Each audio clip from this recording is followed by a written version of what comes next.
You're now listening to the Something Good Podcast Network. Please press any key to continue. A kiss, as defined by Dan Webster, is something pleasing, a caress, a gentle touch.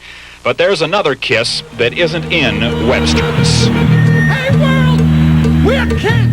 Some critics say they don't make music, they just make noise. Yeah, Kiss sucks! Kiss implies the extreme in the theatrics on stage, utilizing fire and smoke and bizarre costumes, and the ever-consistent, constant concealment of their true identities. Speaking of which, Kiss is going to have its own comic book soon. Take Kiss with you. It's fun. Show your friends and be the first. Now. Oh my God, no time to turn! And welcome once again to No Time to Turn, a Kiss Nerd podcast. Nerds. Everybody's favorite disgruntled nerd podcast. Oh, yeah. People are, I just wonder, it's like, I've seen some stuff online now where I've gotten some friend requests from people that are requesting me because they listen to the program, which is cool. It's really cool. Yeah. But I'm wondering if they're just like, wait a minute, fuck this guy. I had the wrong one. I keep having this hope that you're going to hit me up one day going, dude, they're talking about us on Kiss FAQ, and man, they fucking hate you, man. You're wanting that? You know what? Like I said before We're on getting another nothing but episode, love, man. I just don't relate to the Kiss fan We're base. getting nothing but love. They love you. They get you. They understand I think you. there's a He speaks sizable the truth. I think there's a part of the fan base that agree with my attitude and my approach or whatever because they feel like I do. Well, they appreciate the fact that, we're not ass kissers. We just see it how it is. And think you've even got someone like me that'll even stand up to certain aspects and be like, well, coming from the younger fan base, this is more forgivable than someone that grew up with it. I don't think of Kiss fans as ass kissers. I just think of them as wholly certain apathetic. ones can. Yeah, but I think of them largely as just apathetic. They've been bludgeoned with this stuff, and they've allowed themselves to be bludgeoned, and they accept it, which says a lot about. We'll talk about this because this plays into what we're going to talk about today, which is the Sonic Boom album. Boom. But before we get there, let's start this with. We're going to start with something that Kiss do in the spring of 2009, May of 2009. They do an appearance. This is an important thing to note because this is kind of a big deal because it has been and remains a very popular television show. They appear on America's Got Talent. Yeah. Or American Idol. America's Got they did Same American thing. Idol later. Which one is it they did with Adam Lambert? That was American Idol, and that was way later on, wasn't it? No, this is May 2009. They do American Idol with Adam Lambert. See, I get these shows mixed up because I don't watch them. I know they're popular. same. I know that people talk about them. This era, there's a lot of major TV appearances they get to. Well, this is probably the biggest. I mean, this is a high-profile spot. Oh, this is why I'm getting confused. They actually go back on American Idol again. Okay. That's why I'm getting confused. Because I remember they announced the end of the road tour on something like that. Well, that's what way later. Yeah, that's why I was like, no, not that. This is 2009. And Adam Lambert doesn't win the contest, but I mean, I think he's the guy that everyone remembers from this season of the show. That's kind of what happens with American Idol. Like the runner-up gets more success. Yeah. And of course, Adam Lambert goes on to be the singer for Queen. Queen and Adam Lambert. Yeah. Queen does it right. See, there's an example of a group that goes, okay, it's not really Queen, but the two guys from Queen, the bass player doesn't participate, but he's signed off on it, says, yes, go do it. But they don't call it Queen with Adam Lambert. They just don't call it Adam Queen. Lambert and Queen. Yeah. Before that, it was Queen and Paul Rogers, but that was weird too. Yeah, but I mean, at least they're creating a differentiation, and it respects the integrity of the original band. And I totally agree. And I think that's the way you do this stuff. I mean, anyway, whatever. That's a whole other podcast. So Kiss decide they're going to make a new album. In an era where the Kiss fan base... All right, so this is 2009, right? Yeah, spring of 2009, going into the summer. And I'm in early 20. I'm kind of fresh off of not fresh off my excitement. This is a couple years after the Kissology releases, where my fandom starts to decline. I'm getting into music like, say, The Stooges and Velvet Underground and stuff like that. Meanwhile, Kiss... Stuff that's got a little bit more raw power behind it. Exactly. And bands like Kiss no pun intended. Right. And then bands like Kiss and Aerosmith are kind of on my back burner of taste because, you know, it's not a similar a sentiment that isn't much different from, you know, guys that were my dad's age. You know, everybody kind of got to a point where they were sick of bands like Kiss and Aerosmith every day on classic rock radio and always going on tour and playing the same songs over and over again. Well, to a point, the stated intent for this is to recapture that vibe and energy and sound of the original band, of course, which is, to me, kind of a desperation move, saying you're out of shots. Yeah. You know, especially when you've got replacement members. Yeah. Because, I mean, I don't know. It ultimately means that the new guys aren't allowed to demonstrate who they are or how they do their shit. Instead, they've been hired to put their hand in a glove that probably really doesn't fit them very well and reenact what came before. You don't think Tommy and Eric were kind of excited about the idea of making a classic Kiss I'm sure sounding they record? were, but... So don't they get writing credits and stuff too? Oh, yeah. Probably, but... Well, see, I remember where I was when all this was happening. This happened at a weird time for me because, my Kiss fandom had kind of waned as well.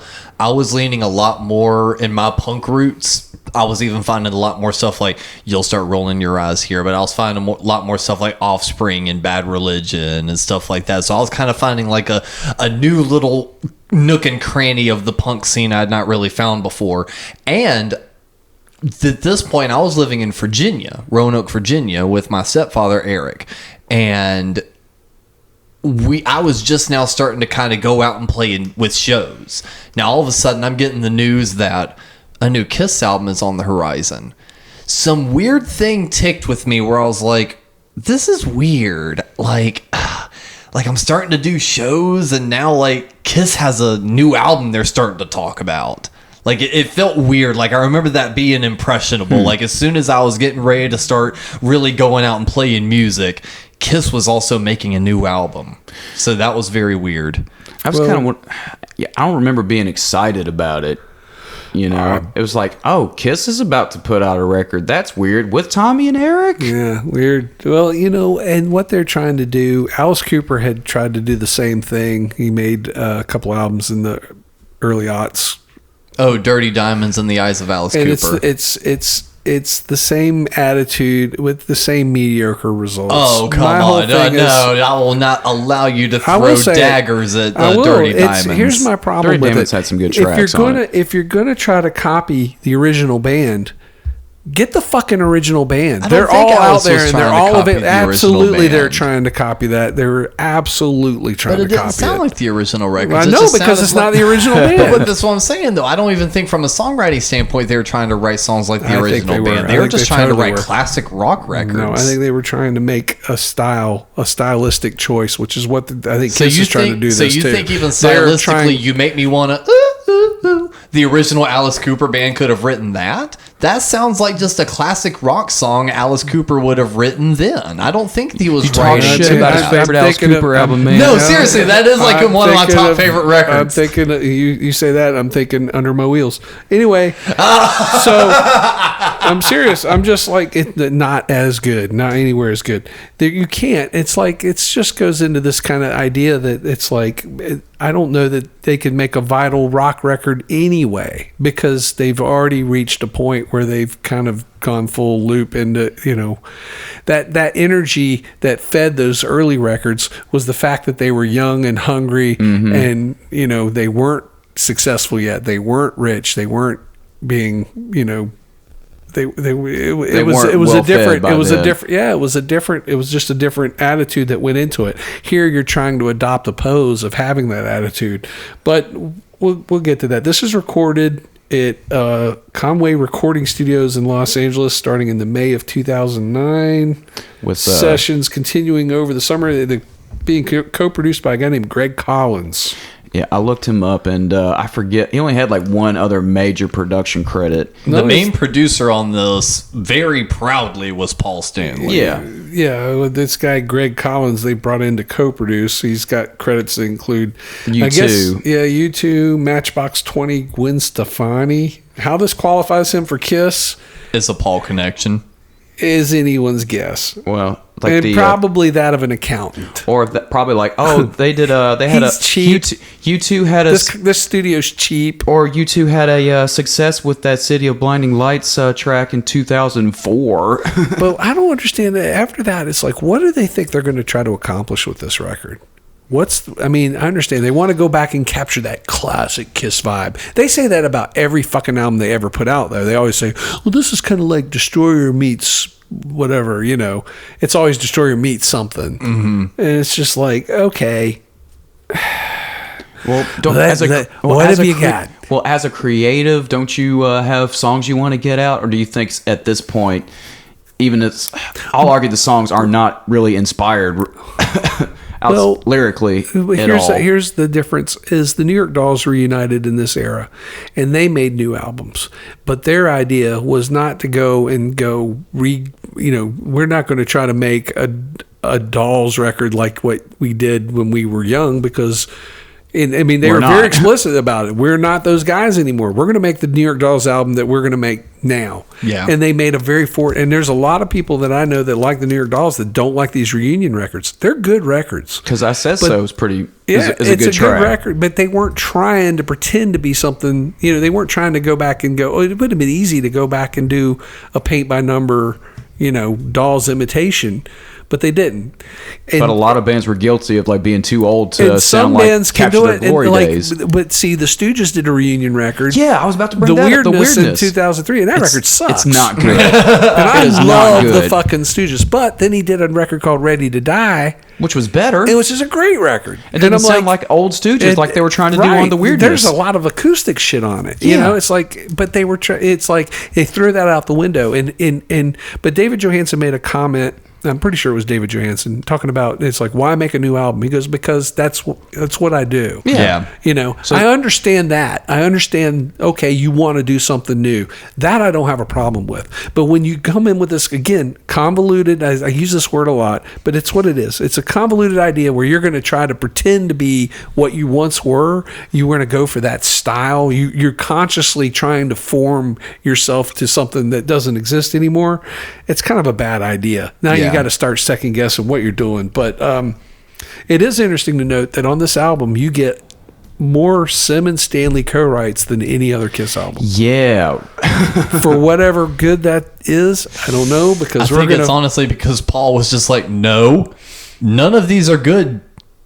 I have to tweak all of them. I've got to tweak all of them. Yeah. I don't doubt that, because let's go through this now. We already want to go through track by track. I mean, did we have any other info leading into this? Not really. Leading into it, I will say there was a lot of rumors going around as to what the title was going to be. There's a lot of fake music leaks that were coming around. But I will say one of the things that I thought was pretty fun was on, I think, their Facebook and their actual website, they were posting like video updates from inside the studio. Yeah, you can watch those on YouTube now. Yeah, so you can like watch Gene and Tommy like working through a part, or like Paul putting down a guitar take, and then sometimes with no wig. Yeah, and then sometimes it's Paul shooting the video, and it's kind of fun seeing Paul like acting around the guys, because we all know how, rock stars will put on a face even in front of just other people. But we all know that they act up just like the three of us do as soon as these microphones are off and they're saying stupid jokes and, farting and doing all that other stuff. Oh, yeah, they're having fun from the looks of it. And, like, when Paul's shooting video, you see, like, him actually cutting up a little bit and, like, treating them like we're hanging out with the guys. So I will say, they did a good job leading into it. And the other thing they did, I thought that was pretty smart, was this was for the very first time since Dynasty, or actually really since the Elder and Creatures, really, that they had brand new costumes. Well, that leads into the tour. Let's talk about the album. Well, first. okay, well, they debuted this before the album came out, too. Yeah. That they were showing off the costumes. I don't even remember. This is how unconsequential this whole thing was. Yeah, I have no. Okay, well, let's go through track by track. If the costumes are, we'll bring it up in the tour. First opening Lead song, single. Modern Day Delilah. I have this as I did my stream of consciousness notes as I listened to this. Yeah. This is a pretty strong opener with a decent riff. Yeah. I remember this getting played on, classic rock radio, and did this get played on the radio? It did. It honestly did. It got a little bit of radio. I stopped listening to radio 20 years ago. So. like honestly, because again, I was a little bit excited for this record. Like I was kind of seeking it out, and I was listening to our local rock station in Roanoke, Virginia, and there was a morning or two the week of when the single came out that they were playing it. Well, this is better than anything they did in the 80s, in my opinion. This one song. Yeah. And I don't know. I don't think it's as strong as some of their 70s stuff, but it's not montage music. Yeah. So this sounds like they're coming out, kind of two-fisted. I will say they have the same problems they had in the 80s, though. I think it's a good opener or good intro riff, strong verse. I don't like that chorus of save away, modern day Delilah. I don't like that. Well, speaking of vocal, we mentioned on the last episode how Paul's heart condition is starting to affect his voice, and we kind of hear that all over this record, starting with this one. You hear some smooth. It's not really auto tune. I don't think it might be. It's called. Well, there's a specific thing. There's a difference. There's auto tuning and there's melodyning. You still hear the fry in his voice. His voice is still fried, but they'll do what's called a melodyning, where he'll have his true voice, but it'll come up on a spectrograph, and you can grab just certain little segments and pull it. And that's not really auto-tuning. Auto-tuning is when you have like specific notes pre-programmed in and it just pulls it no matter what. This is one where you can literally just pull certain words and go, lift this up. Yeah, we're going to pull that. We're going to smooth this out. I have a feeling that was the primary role of this guy, Greg Collins. Yeah, vocal smoother. He was going to do the shit work where he had to go and edit and stuff, whereas they weren't going to do that. But no, I do agree. Strong opener. I just think it's a weak chorus. Spoiler alert, as the kids say. Spoiler alert. This is the best song on this entire fucking album. From top to bottom. I might disagree with you on that one. I might fine. have a little That's bit okay. of a fighting chance with another. That's okay. Now, as we truck along here, I mean, I think the song's fine. I have similar sentiments about it than to what Russ has, where it's like it's a solid riff, and I don't hate the track at all. I don't hate the chorus. I see what you said. I mean, we've talked about how it seems to always fall off at the chorus for some reason. I don't know why, but I didn't think that one was Shame on you, girl. Well, I mean, it to me, it's still.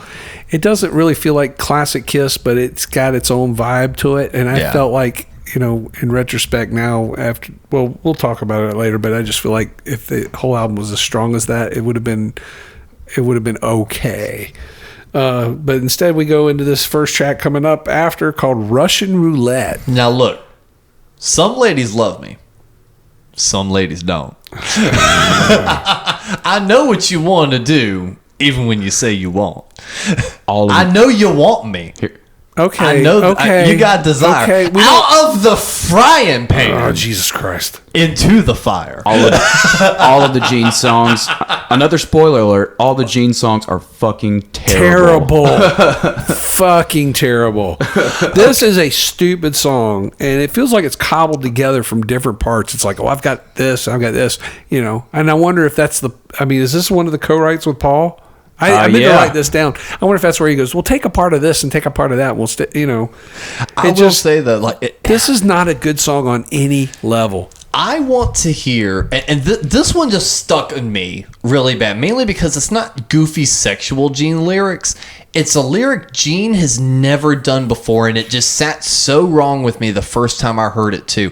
I want 20-year-old Gene to hear himself say the line, "Some ladies love me, some ladies don't." I want early Gene Simmons to hear that he wrote that. That is not a Gene song. Gene does not write. And like the way he even says, he's like, "Some ladies love me, Some ladies don't. It's just like, it's just like, it's just like, look at you. It's like, no, you're the goddamn god of thunder. You're supposed to be, that's not the way you go about a song like this. Yeah, he sings like that a lot on this album, where it's like, like no demon like, ooh delivery. La la, look at me, I'm a Lothario. But he's singing about a girl not liking him. It's because you're a fat old man with bad hair You're plugs. Christine 16. You're fucking, you're ladies' Plaster room. caster. Plaster caster, ladies' room. Maybe that's the problem. All that shit. You're talking about, okay, nothing to lose. She says she didn't want it, but she did anyway. Well, okay, you're taking charge of the situation. Some ladies love me, some ladies don't. He was Christine 16. Now he's Christy 60. Yeah. Yeah. I don't normally say things like this to women your age. But when I saw you coming out of CVS that day. When I saw you coming out of the nursing home. Oh, baby. Hey, sometimes you got to have McDonald's. When that lady bends over, I forget my name because I have dementia. I forget my name because I forgot my meds. I think that's an episode about Russian roulette. That's a part of the problem with, again, and I mentioned this on the previous episode, that an idea that Johnny Ramone said rock and roll should have a mandatory retirement age, because you can't really do stuff like this when you're middle-aged and older. You just sound sleazy or completely just out of touch and disconnected. I want you to put a pin in that, because that is going to come full circle the next episode when we talk about Monster. Because here's the thing. Kiss writes about what they know. And that comes into play by Monster. Okay. Well, trust me. Well, next song, Never Enough. Let's keep this rolling. Oh, you mean Nothing But a Good Time? That's exactly what I wrote. That is exactly what I wrote. But the thing is Nothing But a Good Time has Deuce.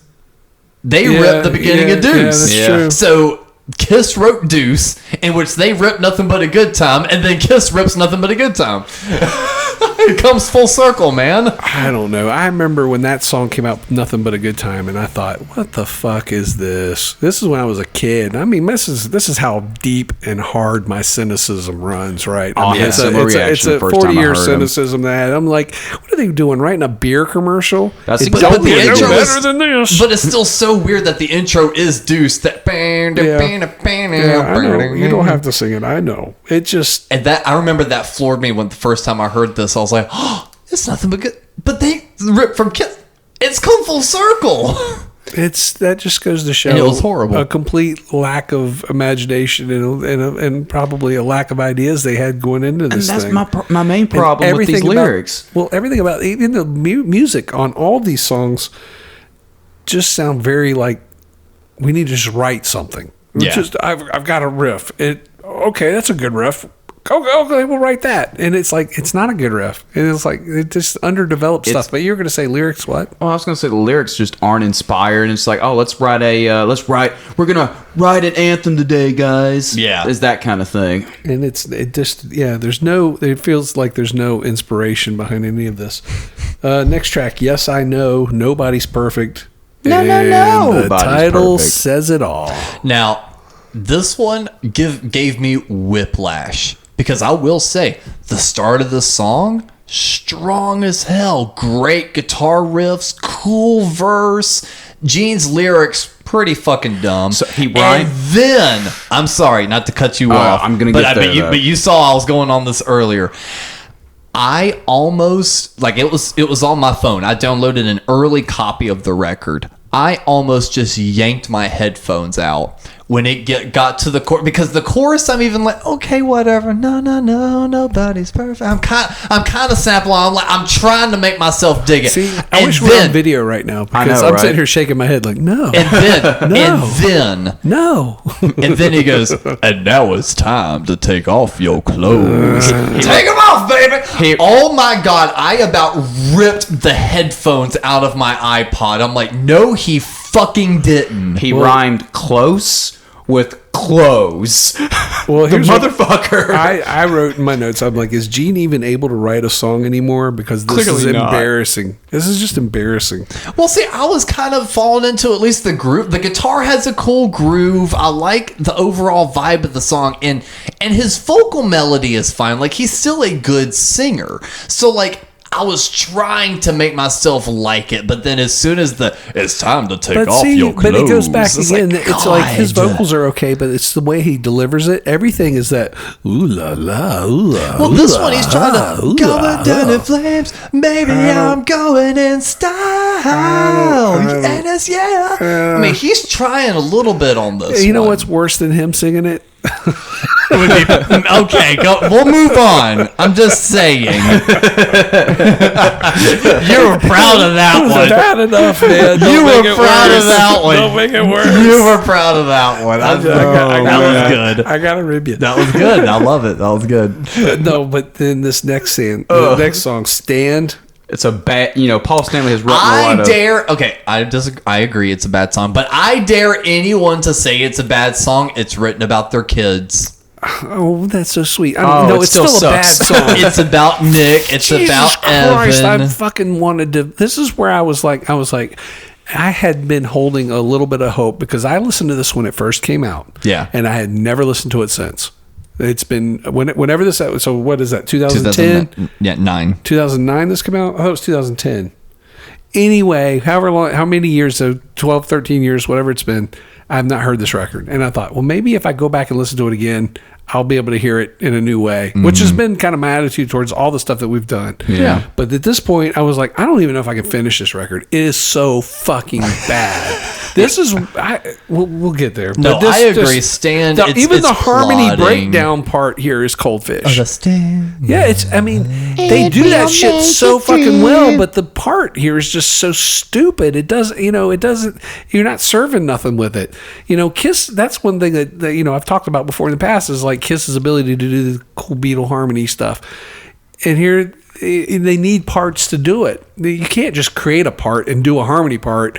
It doesn't work, and that's proof. You're just pulling it out of air, and you're just like, well, it needs a harmony part here. No, it doesn't, and you're going to do it anyway, and it doesn't work. Well, it just needed the delete button. Yeah, well, they didn't. It's there. That's on them. Hot and cold. So this is like the one that... It's cold. It's...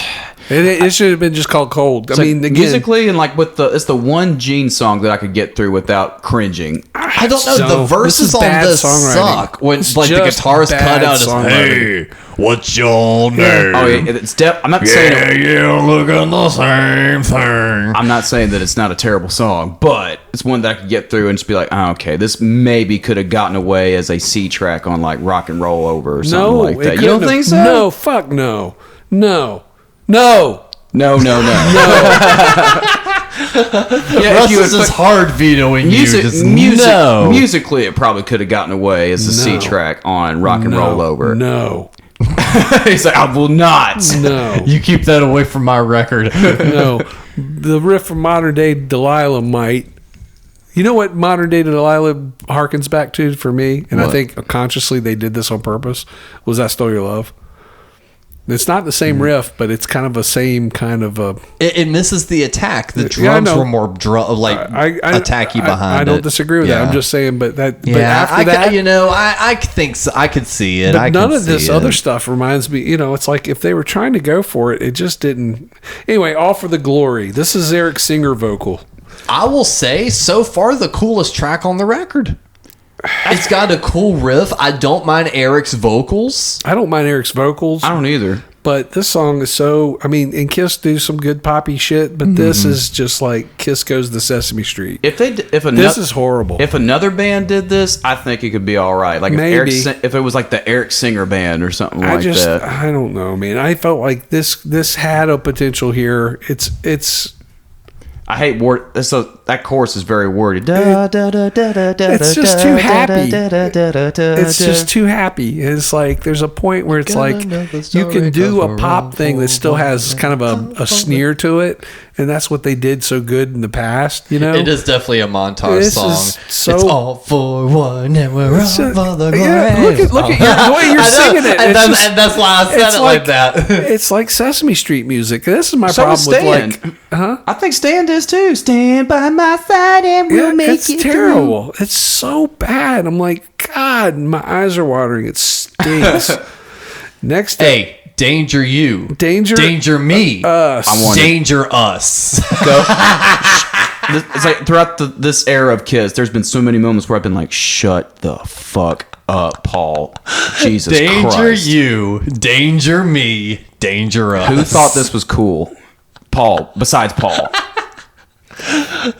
Sorry, go ahead, Russ. Lyrical geniuses, I tell you.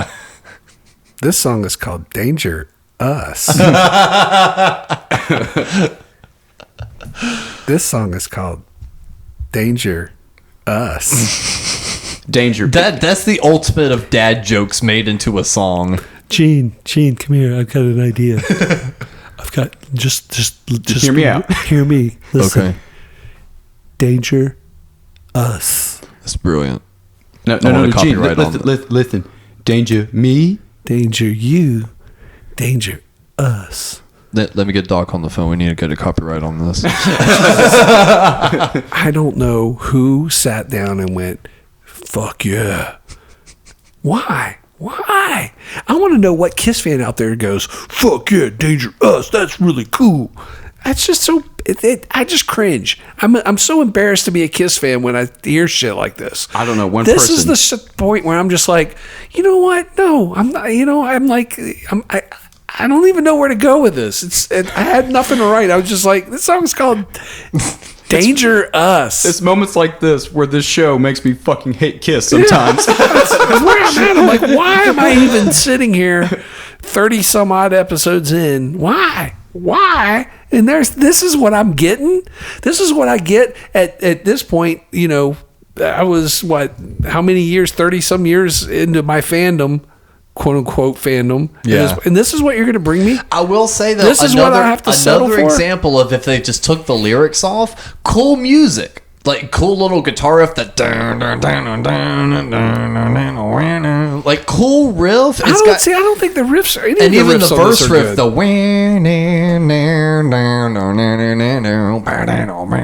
it's cool and rocky and riffy. It's the lyrics and the stupid play on words that ruin it. Awful. Well, I mean, it stays bad. It's a good riff. I like the song musically. The next track is called "I'm an Animal." God of Thunder Part 2. I mean, this is a guy who could fart out Beatleisms better than most. Gene. Yeah. We've talked about it 100 times before.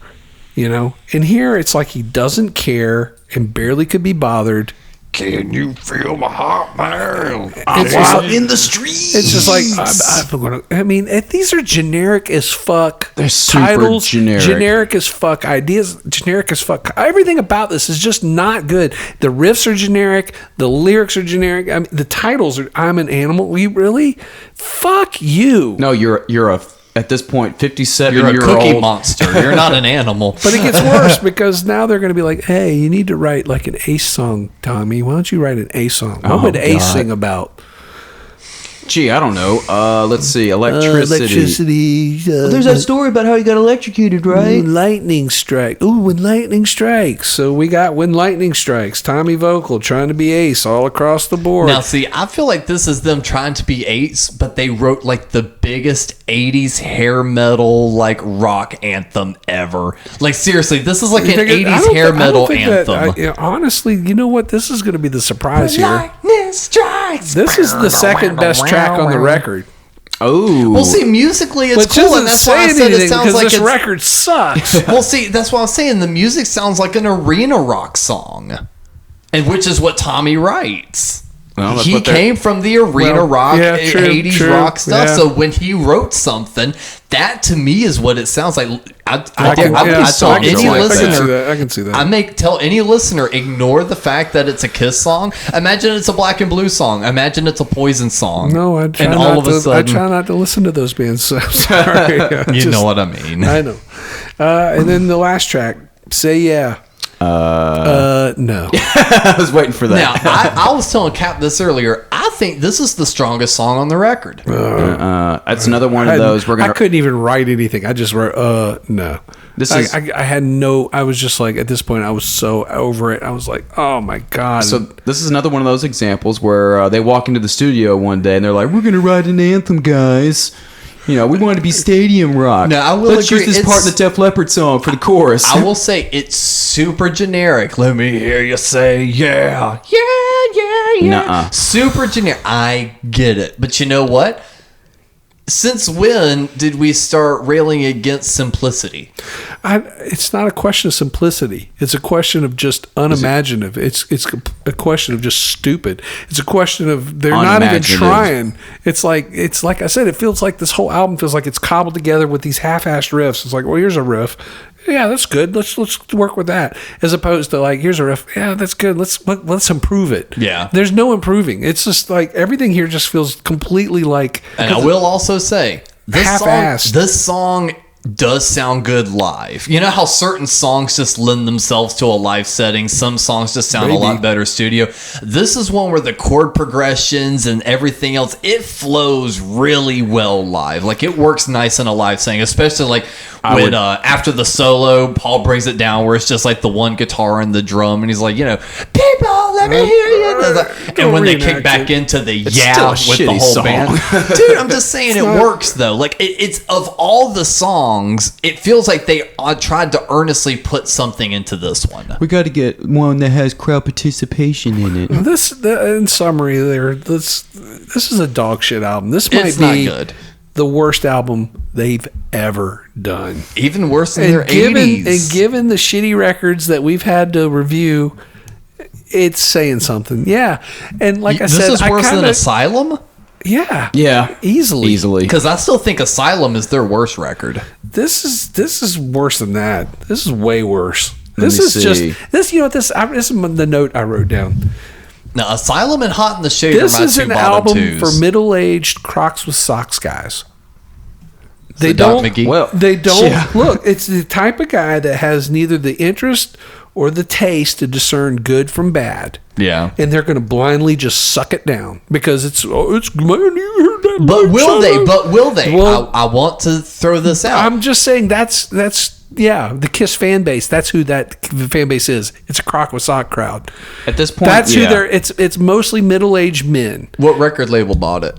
I don't know what label put this out. Oh, it was on Road Racer, wasn't it? Roadrunner. Yeah, Roadrunner. They put out Nickelback and Slipknot records. So Walmart exclusive. I think Roadrunner was the distributor. Okay, but either way, no one wanted this though. So that's why I wanted to cut that real quick, being like, yes, I get all that, but no one did want it. No one wanted to distribute it fully. Well, I can't imagine why, because it was so great.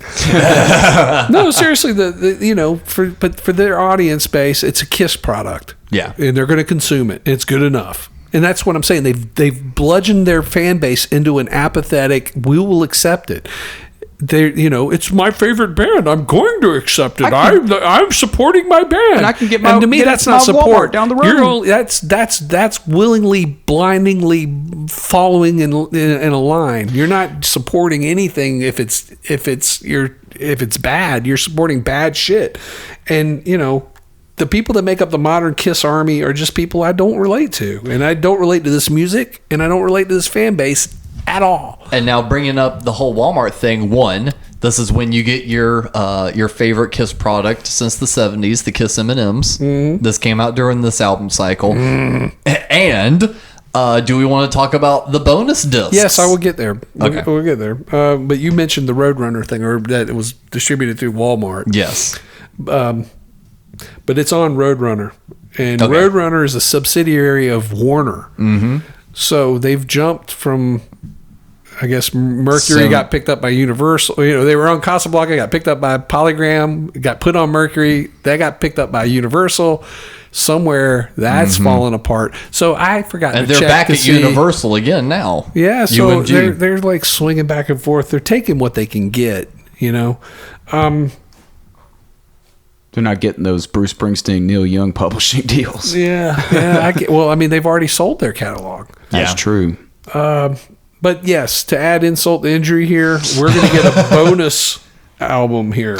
Oh yeah, where they've re-recorded an entire album of their old material for reasons to use their songs for rights. Yeah, because exactly what you just said, they sold their music rights. They don't have the rights to the original. That's so fucking bizarre to me. Well, you know it's not who just has Kiss, the though. you know who retained the rights to all their original shit, and it's because of their management team that they had back in the 70s who were thinking way ahead of the game. Cooper? Aerosmith. Oh, Aerosmith. That makes sense. Aerosmith owns the master tapes.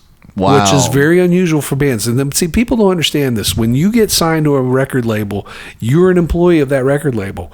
They own everything. And Aerosmith is like one of a tiny handful of bands that they were like, put it in their deal that after 20 years, the rights to their master tapes would return to the band. Yeah. Were they conscious of that when they initially signed? I don't know if the band was, but their management was.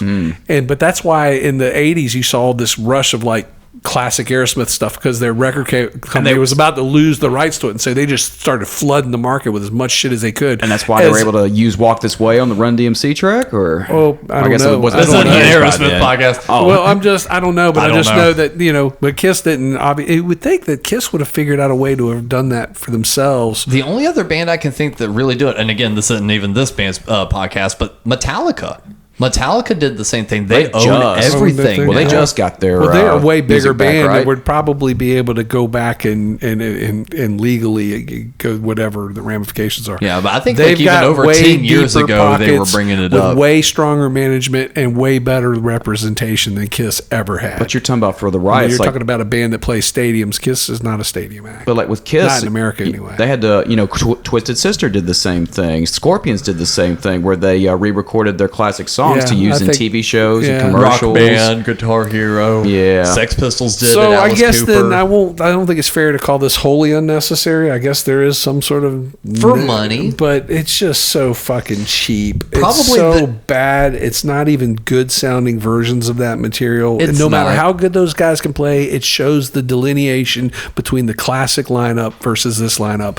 I don't care how good these guys can play. I don't give a fuck about that. The voices take that shit and fucking blow it out your ass. And it's not just it has way much more to do than how good you can play. It has a lot to do with what you put into it. And the band that put in that shit on the classic shit is, that they may not be the musicians that these guys are, but fuck all that noise. They had a vibe, a feel, an energy, and a spirit, and an identity that was unique and gave them something that was special. That was a shining diamond of a time, and this is a fucking hunk of fucking coal that is fucking. They were also void working of against anything. themselves to a point, because I didn't listen to the re-records leading into this. There was no fucking point. I get that.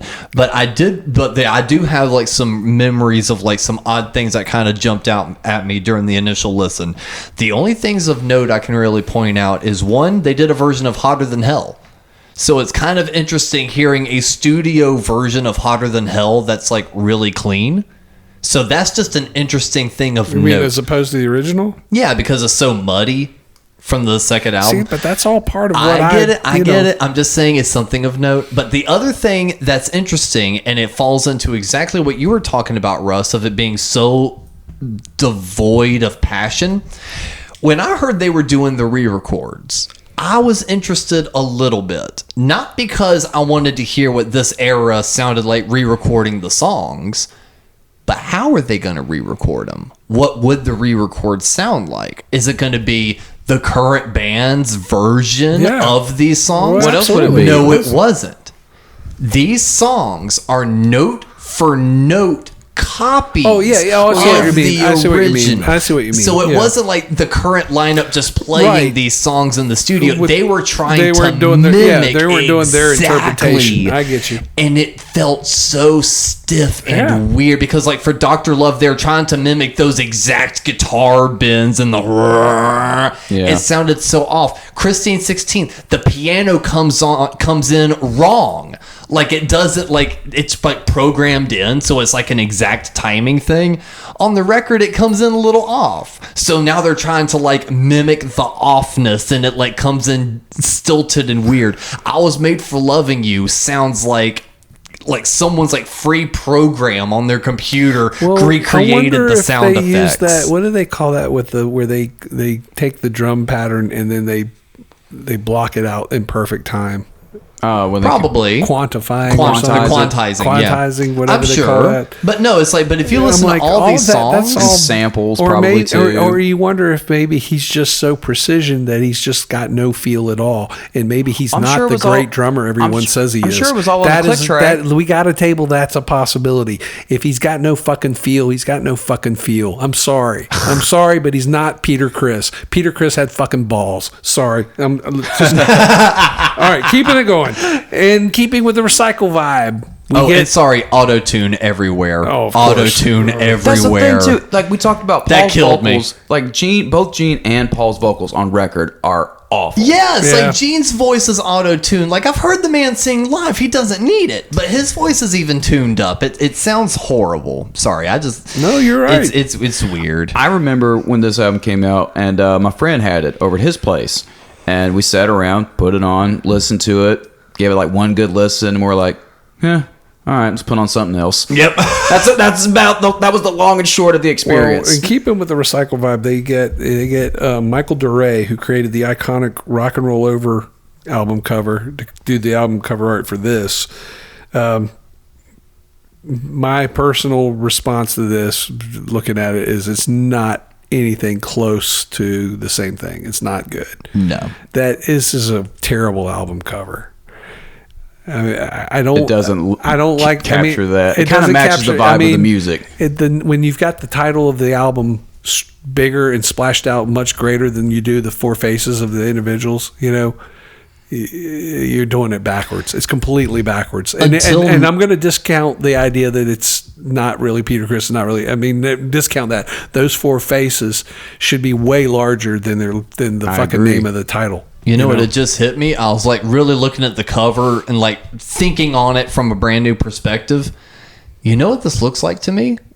A 1990s $10 radio you would purchase. The Sonic Boom radio. But the color Or a scheme, video game. Yeah, but think about the 90s, like the late 80s and 90s color scheme, the black background with the color swirls and the zigzags. Yeah. That looks like some cheapy thing you would buy off the shelf that was like a radio or some shit. It's like a PlayStation 1 Crash Bandicoot game or something like that. Yeah, it's like, what?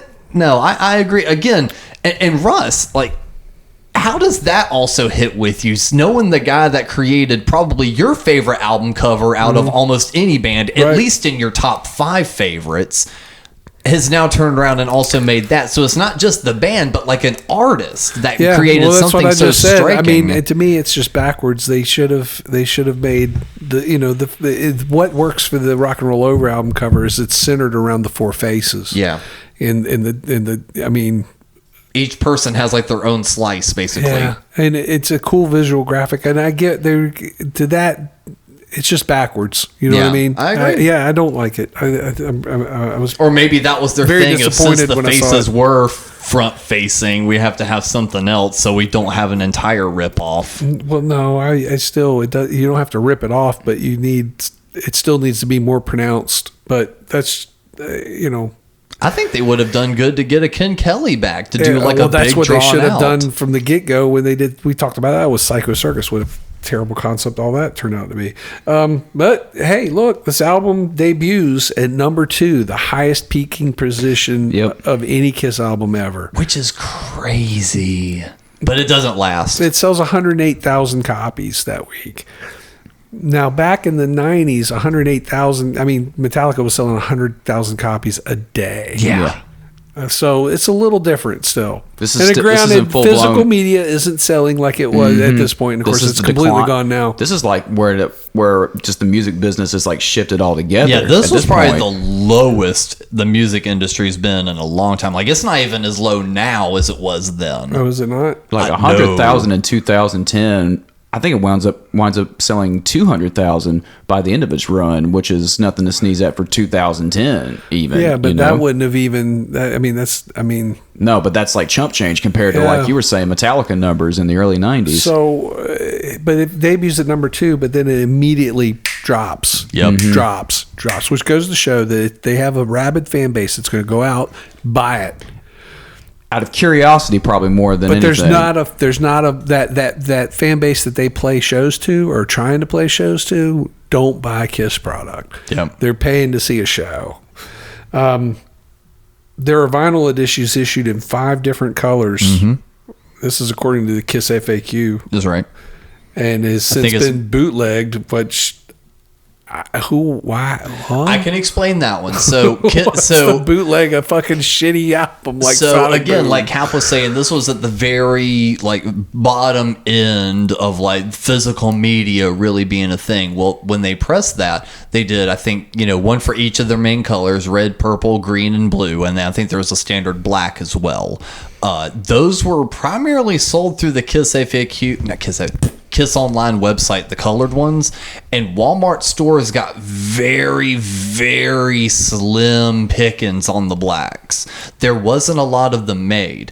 Because of that, they went for buku amounts of money on the collector market, because you have to remember, there's a completely separate era of this fandom that cares nothing about the music, that loves just the images, well, that they're like just the collecting imagery. Kiss. Yeah, so just because it's a rare album, they want it. Right. So the bootleg community started really coming into play, because they're like, oh, if people are wanting copies of this, well, fuck, I know a guy that'll make me 50 copies of the red I'm sure one. there's more than that, but yeah. But you know what I mean. There's people just trying to make a quick buck on it.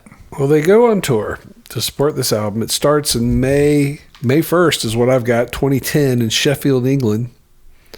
And they play 36 shows across Europe, including appearances at several open-air festivals, namely the Rock am Ring. Is that how you say that? Rock am Ring, yeah. In Germany on June 3rd, and Hellfest in France on June 20th. They still do insanely well on those European festival runs. This is where I've got the Eric Singer starts singing Beth. We mentioned, I think, on the previous Yeah, that's why I was episode. curious. I was like, I didn't think it started happening that earlier.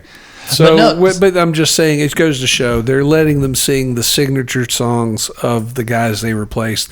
They have no shame on that whatsoever. You would think that at least on this tour they would have Tommy singing the song off of his record, but or Eric singing his the song off it. No. Final date of the European run is at the Grass Pop. Is that right? Grass Pop Metal Meeting.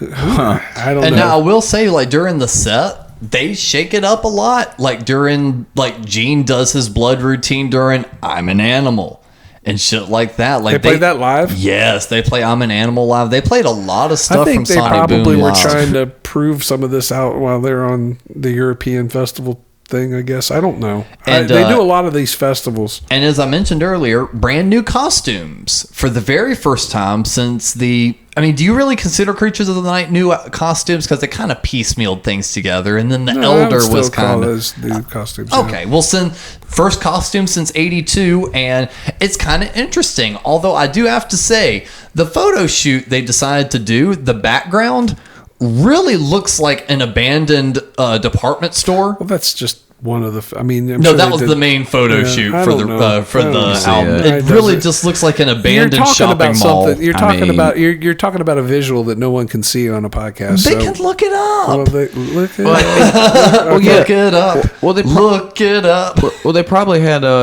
were trying to meet everybody's schedule up to a point too, and that's the best they could work with. Yeah. I don't know. It always just struck me odd, like looking at those photos that really looked like they were posing in an abandoned shopping mall or like a store. It's just like the white lines just look like all those little hooks that should be on the walls and like the mirrored things. It looks like a department store. Well, the final date of this European run is in Belgium on June 27th, Grass Pop Metal Meeting Festival. Yes. The tour even I can't talk anymore. The tour resumes stateside July 24th in Cheyenne, Wyoming at the Cheyenne Frontier Days Rodeo Festival. Yeehaw! This is going to be the State Fair and Rodeo Festival tour. I don't this is showing you, to me, this is a huge decline. Now, I understand at this point, so-called legacy acts, a lot of them are out on the road, but to me, it's like this is that middle ground between playing theaters and clubs and playing arenas.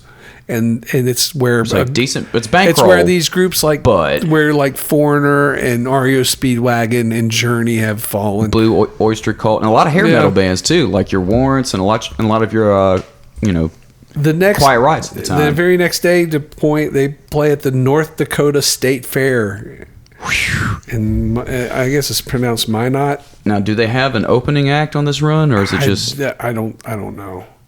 But this tour is peppered with several other state fair performances. They play the Indiana State Fair in Indianapolis on August 9th, the Minnesota State Fair in St. Paul on September 4th, and they wrap this summer run up on September 30th and October 1st with a 2-night stand in Mexico City, which learned to love the third world, right? Yeah. They take a break for the fall and winter, so they're not really. I don't know if there's not a demand or what the deal is here for promoters, if they have to generate demand. I mean, I honestly think they talked themselves into the idea that a new record was the right move and that it was going to like catapult them again. And I think just after coming off that tour, they just went, well, fuck. But look at what they do. Going into 2011, they play March 12th in San Juan, Puerto Rico. Puerto Rico. But then they come to America on March 15th and they play the Houston Livestock Show and Rodeo. Now, I understand this is a big thing down there. Yeah. And bands play it, but still, I've heard it described as, you're playing and it smells like fucking literally bullshit. And I'm like, and probably if you're looking at it, Kiss playing this? Well, I mean, if you're looking at it, you might as well smell it too. See, Aerosmith isn't doing stuff like this. AC/DC Joan Jett is. Well, Joan Jett and Cheap Trick and a lot of bands of that ilk are doing this kind of run, like your Blue Oyster Cults and stuff like that. They're playing a lot of like weird shit like this and small things like Hard Rock Live in Hollywood. Mm-hmm. It's a club date. Yeah. But they're kind of that, mid-tier band once again. They resumed proper touring, and I guess you'd say proper, in June of 2011 in Everett, Washington. On June 23rd, they toured for 4 weeks with appearances at several other open-air festivals that summer, like the Sarnia Bay Fest in Ontario on July 6th and the Salmon Festival in Grand Falls, Windsor, Newfoundland in July 9th.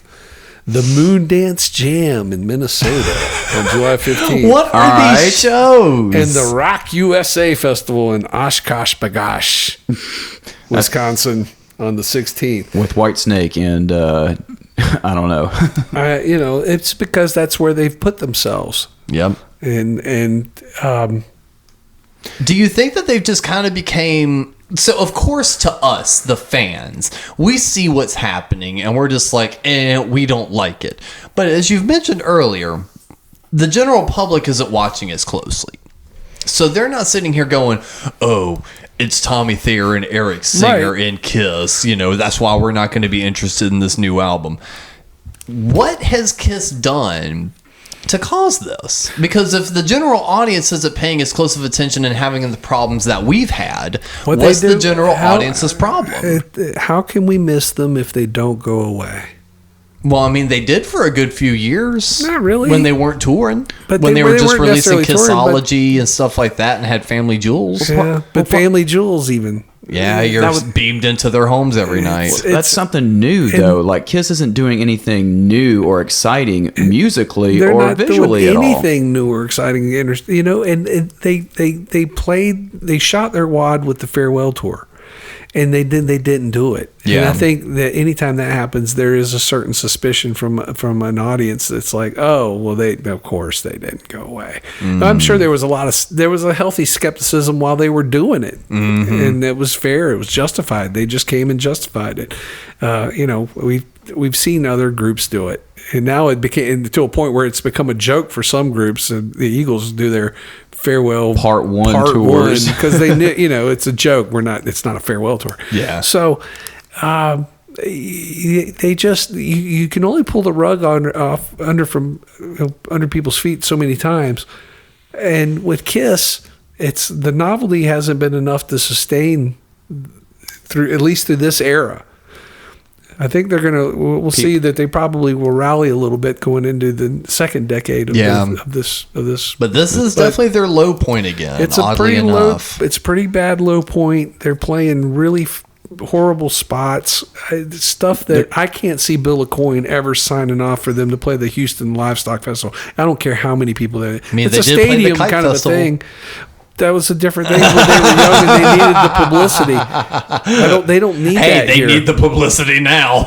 But they need to go away. But they don't understand. Hey, it's sponsored like by Bud Light at this least. is talk about Spinal Tap. I mean, Spinal Tap has the soundtrack album had this mock write-up from a Rockopedia Britannica or something, right? It says shit sandwich. And it says, and it said that Spinal Tap continues to fill a much-needed void.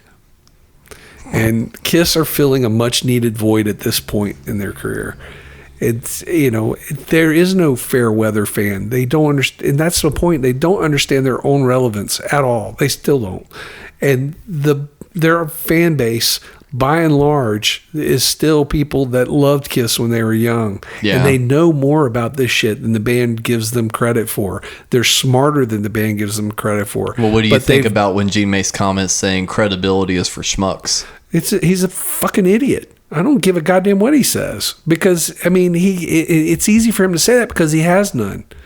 But actually, it's not true. He does. He has a sizable amount, which is the irony of it. Yeah. We've talked about going into the '90s, all these underground alternative groups all giving praise to Kiss. I mean, that was left field as fuck. Mm-hmm. And where they're at this point in their history, it's like I said, it's the Crocs with Socks crowd. They're these middle-aged guys that are, and they're bringing their kids or whatever, and that's great, that's fine. But they puts them at the same level as a group like Foreigner, who is a group that tours with literally no original members, and the people that go see them don't know it. They don't know. And there's no second wave of underground bands that are championing them, really, outside of the novelty of the face paint. But I'm saying to make my point, the people that don't know that Foreigner isn't Foreigner do know that Kiss isn't Kiss.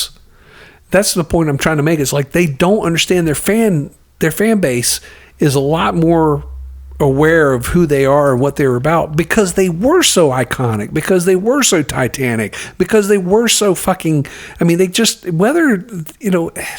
hard for me to put this stuff into words, I'm just saying it's like they don't even understand that they've kind of come full circle and they're standing in their own shadow now. Yeah.